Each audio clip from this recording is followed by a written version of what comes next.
కర్ణాటకలోని మంగళూరులో దివ్యాంగ బాలలు ప్రదర్శించిన యక్షగానం వీక్షకుల మన్ననలు పొందింది. వరాహ అవతారమనే పురాణ గాథపై ఈ ప్రదర్శన ఇచ్చారు. మంగళూరు నగరంలోని శక్తినగర్లో Sannidhya special children's school and training institute ఉంది. వార్షికోత్సవం సందర్భంగా ఏటా కద్రి పార్కులో సాంస్కృతిక కార్యక్రమాలను నిర్వహిస్తుంటారు. ఈసారి కొన్ని నెలల ముందు నుంచే 15 మంది పిల్లలకు యక్షగానంపై శిక్షణ ఇచ్చారు. యక్షగానం ప్రదర్శన కోసం ముందుగానే సాన్నిధ్య ఇన్స్టిట్యూట్ నిర్వాహకులు డైలాగ్లను కళాకారులతో చెప్పించి ప్రత్యేక స్టూడియోలో వాటిని రికార్డు చేయించారు. ఆ రికార్డెడ్ డైలాగ్లను కద్రి పార్కులో ఏర్పాటు చేసిన స్టేజిపై ప్రదర్శించారు.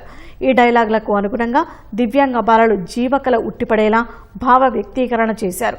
యక్షగాన కళారూపం ప్రదర్శనకు కద్రి ఏరియాకు చెందిన కళాకారుడు శరత్ కుమార్ కద్రి దర్శకత్వం వహించగా సుజీత్ కుమార్ సహాయ దర్శకుడిగా వ్యవహరించారు.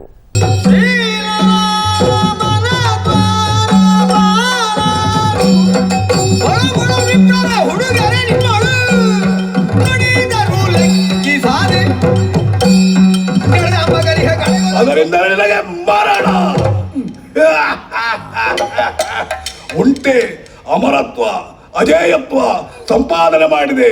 ನೇರವಾಗಿ ನಾಗಲೋಕವನ್ನು ಸೇರಿಕೊಂಡೆ. ಇಂದ್ರಾಯ ಸುಮನತನನ್ನು ತ್ಯಜೆಗಳಿಸಿದೆ.